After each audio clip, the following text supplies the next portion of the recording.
Aujourd'hui, nous allons voir ensemble les techniques pour les montées à vélo et ainsi démystifier un peu les techniques pour changer de vitesse.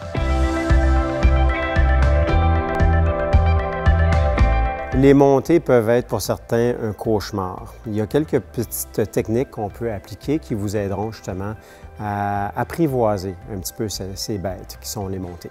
Donc, premièrement, à l'approche d'une montée, on va essayer d'anticiper le bon rapport, la bonne vitesse qu'on va adopter pour ne pas avoir à changer de vitesse avec trop de puissance sur la chaîne.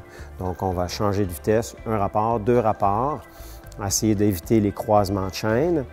Et puis, la façon recommandée pour une longue montée sera toujours de rester assis. Par contre, les techniques de montée de façon assise demandent quelques petits détails. Première chose, on va essayer de reculer le tronc à l'arrière de la selle, abaisser les talons en pédalant.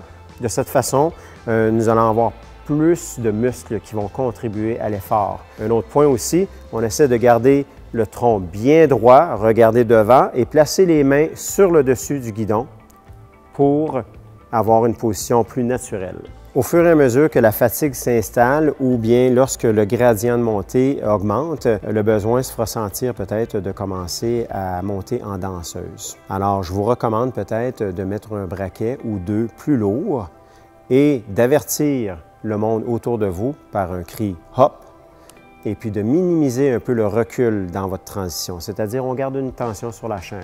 Une fois qu'on sera en position de danseuse, nos mains sont évidemment sur les cocottes et puis on va emmener notre centre de gravité un peu plus vers l'avant pour nous aider à avoir une bonne extension et forcer de façon danseuse.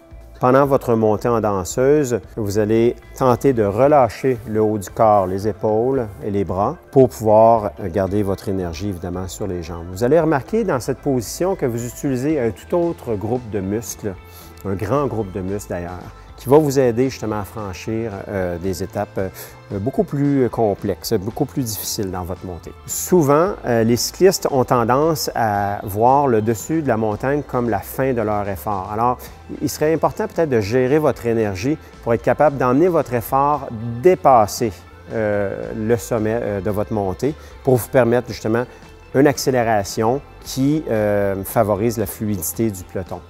Et sur ce, je vous souhaite de très bonnes montées.